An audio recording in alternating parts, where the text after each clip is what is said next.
Hello, I'm Bunnery. I'm Brad Mower. And this is IFXtra. So, how is everyone this week? We've had a nice summery week, haven't we? Bit of rain, but you know, some sunshine too. It's lovely. I like sunshine. It's been it's not been hot, but it's been pretty warm. Yeah, you can go out without a coat. I like that as well. That's very, very cool. So, how have you been getting on this week with your work and your interference? Well, and, you know, I now look like Obi-Wan Kenobi because you did a random plait in my hair. So I thought I'd keep it in for this. Yeah, you know, get a bit of work done, get a bit of interference done, been sorting out kind of game mode selection and how that's going to work. In that, you know, we'll have the standard stuff, you know, I just want to draw, I just want to describe, just give me whatever's there, and challenges and things. I'm wondering if, because I've got interesting ideas for like different variations, and so I'm wondering if we need, I guess what in other games you'd call like LTMs, like limited time modes. So, you know, maybe, well, I don't know if I want to kind of say any of the things I've got planned yet in case I can't actually manage to implement it. But yeah, you know, like how we've got like recall games, like, you know, I've got some ideas for more stuff like that, but I feel like if we have all of them available all the time, stuff will just get diluted across all of it. Yeah. So maybe what we do is like have different modes that sort of pop in and out on a monthly basis or something like that. I don't know. But anyway, so I've been working on that. Cool. And yeah, looking nice. Nice. So making progress. Good news. Okay. Right, now we're going to see who won this week's awards.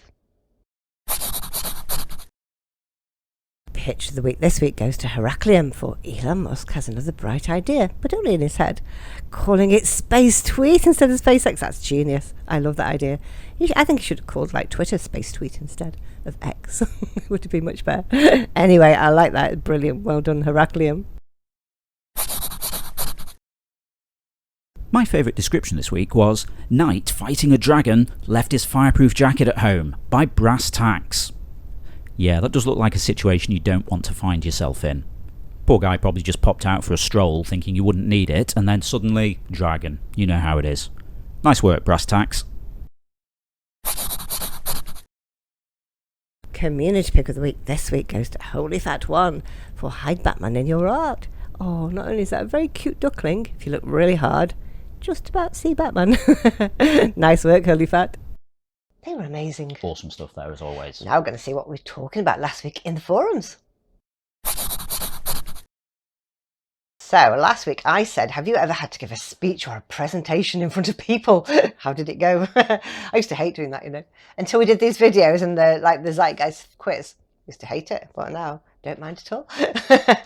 So the other day at the care home where I work, we invited the mayor and all the residents' families and relations and any random people to open the grand opening of the vintage tea room in our home's garden. And I had to do a speech to welcome everyone there, tell them about the vintage tea room, which used to be our COVID pod, not used anymore for that, and invited the mayor to come up and cut the ribbon. Yeah, it went okay, I think. Well, seemed all right.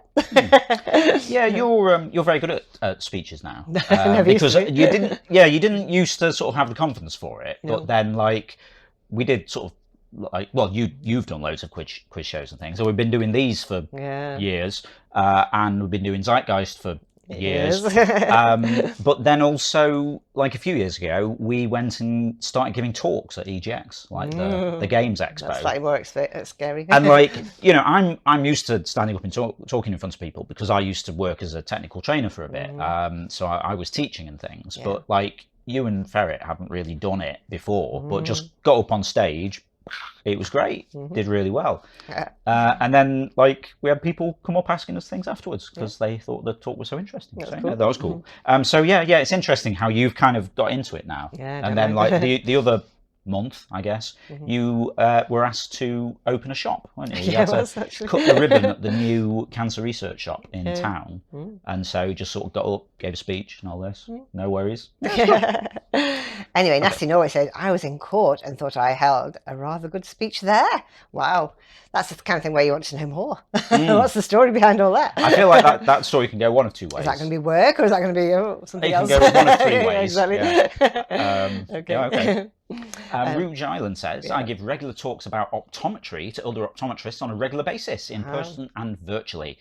I usually talk in front of about 50 people at a time, and I'm used to public speaking. But the last lecture I gave, we had 540 people, Wow. which made even my stomach go a little funny. Wow, Wow. that's very brave. That's quite cool. Very impressive, though. Polish Hips Don't Lie said, well, in college, I used to be an instructor for painting classes for private and public events. It wasn't too bad unless you got a group of extra loud or drunk, usually drunk, especially for private parties, then tried to talk over them and got to be a lot sometimes. The bigger the groups, the harder it was. But it was a fun job for a while. I mean, yeah, we can sympathise with that because we used to go to a painting class. We did, yeah. And everybody moved at different speeds, and I always felt bad for the guy who was running it because it was really difficult. Try to keep everyone at the same point. Yeah. Well, yeah, it was fun. Interesting. It was very good. Yeah, cool. Right, now we're going to see what we're talking about next week in the forums. Have you ever seen the Northern Lights, the Aurora Borealis? Did you see them from where you live, or did you have to travel to see them? This week in the UK, they've been visible some nights due to unusual activity of the sun. Sadly, we haven't managed to catch them yet where we are. How about you? If you'd like to chime in with that, just head over to the general discussion forum. It's the pin thread for the week, so you'll find it at the top of the thread list. Cool. And don't forget, tomorrow night is Zeitgeist Night, the quiz with 5 rounds of 5 different topics. Yep, every Sunday night at 7 PM UK time over on twitch.tv/interference, we're on Zeitgeist, the Interference Quiz of the Week, a live interactive quiz stream where you play along against the rest of the audience. Compete for points, places on the leaderboard. Bunnery has picked 5 drawings from Interference that she's used for inspiration for coming up with some topics for rounds. So we're going to have 5 different topics, and we don't know what they're going to be until night. Only person who knows anything about it is you, isn't it? But would you like to maybe tease us with the featured artists? Yeah, okay. This week's famous artists are Spider Crawler, Polish Hips Don't Lie, just mentioned them, Mukluk Canuck, Holy Fat One, and Pointy Cat Ears. Interesting topics. Okay, interesting. Cool, eh? Yeah, so we won't see what the pictures are until night, but yeah, we can have a little guess along as to what they are representing. Okay, so that's what's happening tomorrow, but what happened last week? Well, last week, the winner was El Guapo with 223, and 1 point behind his second place was Ceiling Bumps with 222, and Darth with 222, and then third was Goose with 210, so those are very good scores.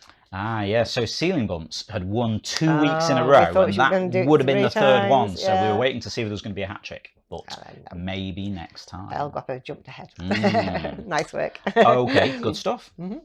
So that's all the news for now, just goes to say. Yeah, if you're not already taking part in the game, then get involved. You can play on the web at playinterference.com or search for Interference in the App Store on your device and download the app. You can also join the chat with us over on Discord at playinterference.com/Discord, where we talk about all kinds of things. And now I'm sort of actually getting back into dev stuff again. I might post a few pictures of stuff as it's coming along. Cool. Yeah, we'll see. Exciting. Yeah. And if you'd like to give us some monthly support for the ongoing maintenance of the game, building this new version, new game modes, all this kind of stuff, you can find us on Patreon at patreon.com/interference. And there you can become a patron, which means you get supporter status in the game, so you get cool things like replays, you get extra game modes, all kinds of stuff like that. And if you're a quiz player, you get a custom entrance shout out from Ava. Cool, that's the best bit. Okay, that's it for now. We'll see you again next week. Bye for now. Yep, have a great week. We'll see you next Saturday. Bye. Bye.